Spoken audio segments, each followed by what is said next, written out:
हमजत versus Sean Strickland. UFC इसको एक bad blood fight बोलकर पुश कर रही है, लेकिन क्या ये फाइट उतनी पर्सनल है जितना इसको दिखाया जा रहा है? हाँ, थोड़ी बहुत बातें हुई है, ट्रैश टॉक भी हुई है, लेकिन अगर हम यूएफसी की हिस्ट्री उठा के देखें तो भाई असली बैड ब्लड तो किन्हीं और फाइट्स के बीच में था।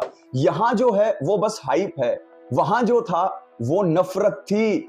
तो आज मैं डिफरेंस दिखाऊंगा अपने भाइयों को रियल वर्सेस प्रोमोटेड राइवलरी में। यूएफसी इसको बैड ब्लड बोल रहा है, लेकिन अगर मैं सच कहूं तो ये बैड ब्लड नहीं है, ये सिर्फ एक मार्केटिंग है। क्योंकि अगर हमें रियल बैड ब्लड देखना है ना, तो हमें हिस्ट्री में पीछे जाना पड़ेगा।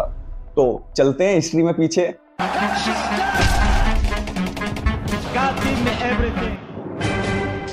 बैड ब्लड का मतलब सिर्फ ट्रैश टॉक करना नहीं होता। बैड ब्लड का मतलब होता है जब सामने वाले अपोनेंट की इज्जत आपकी नजरों में जीरो हो जाए, आप उसकी फैमिली, उसके कंट्री, उसके रिलीजन को बीच में लेकर आने लग जाओ, पर्सनल अटैक्स चालू कर दो, कैमरा चाहे ऑन हो चाहे ऑफ हो, आपके बीच में गर्मा गर्मी उतनी ही रहे, और मौका मिल जाए तो हाथापाई भी हो जाए। जब फाइटर सामने वाले को हराने के लिए नहीं, सामने वाले को नीचा दिखाने के लिए फाइट कर रहा हो, वो होता है रियल बैड ब्लड। हबीब वर्सेस कॉनर मैग्रेगर, इसको इग्नोर नहीं कर सकते।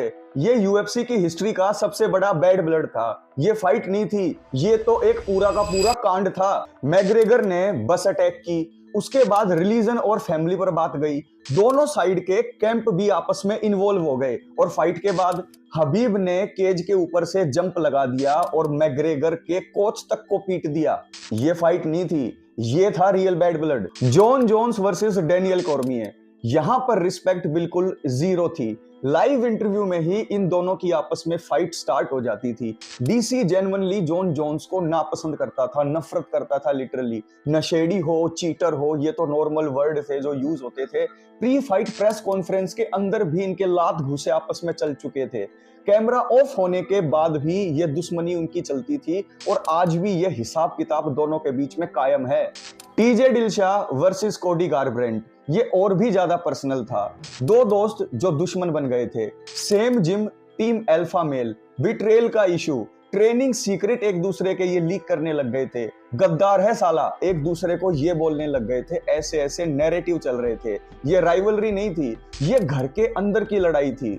Michael Bisping versus Luke Rockhold, UFC history की सबसे बड़ी ईगो वाली फाइट।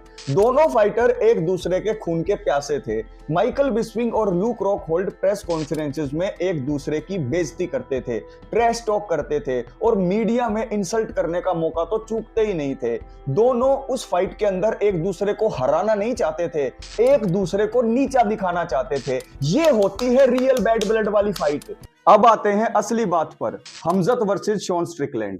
सब बोल रहे हैं बैड ब्लड, पर्सनल फाइट, लेकिन ग्राउंड रियलिटी क्या है? ये मैग्रेगर और हबीब नहीं है जहां फैमिलीज तक बात गई थी। ये जॉन जोन्स और डीसी वाली फाइट भी नहीं है जहां कैमरा बंद होने के बाद भी ट्रैश टॉक चालू रहती थी। ये टीजे डिलशॉ और कोडी गारब्रेंट वाली फाइट भी नहीं है जहां बिट्रेल अंदर से आ रहा था।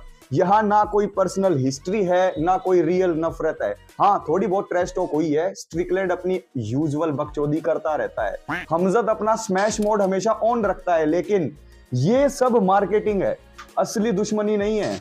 अब समझो यूएफसी कर क्या रहा है। वो फाइट को बैड ब्लड बना रहा है क्योंकि इमोशन बिकता है। लोग स्किल से ज्यादा ड्रामा को देखना पसंद करते हैं, इसीलिए फेस ऑफ को इंटेंस दिखा देंगे, इंटरव्यूज में फायर डाल देंगे और लेबल चिपका देंगे बैड ब्लड। यानी कि फाइट डेंजरस बनाने के लिए उसको पर्सनल दिखाना पड़ता है। तो भाई कैसी लगी ये निंजा टेक्निक यूएफसी की? अब असली ट्विस्ट जो है वो सुनो। ये फाइट डेंजरस है, लेकिन बैड ब्लड की वजह से नहीं। डेंजरस किस चीज में? स्टाइल्स में। हमजत फिनिश करना चाहेगा और स्ट्रिकलैंड टूटना नहीं चाहेगा, और यही इस फाइट का रियल क्वेश्चन है मेरे हिसाब से। अब सबसे बड़ा फैक्टर है अर्ली राउंड्स। अगर हमजत ने स्टार्ट में कंट्रोल ले लिया तो फाइट खत्म ऑन द स्पॉट, लेकिन अगर शॉन स्ट्रिकलैंड सरवाइव कर लेता है तो गेम पलट भी सकता है। क्या ये फाइट सच में बैड ब्लड है या सिर्फ हाइप बेची जा रही है? और सबसे बड़ा सवाल, क्या हमजत उसको तोड़ देगा या स्ट्रिकलैंड उसको रोक देगा? कमेंट में अपने ओपिनियन और वीडियो कैसी लगी जरूर बताना, हर एक कमेंट को पढ़ता हूं।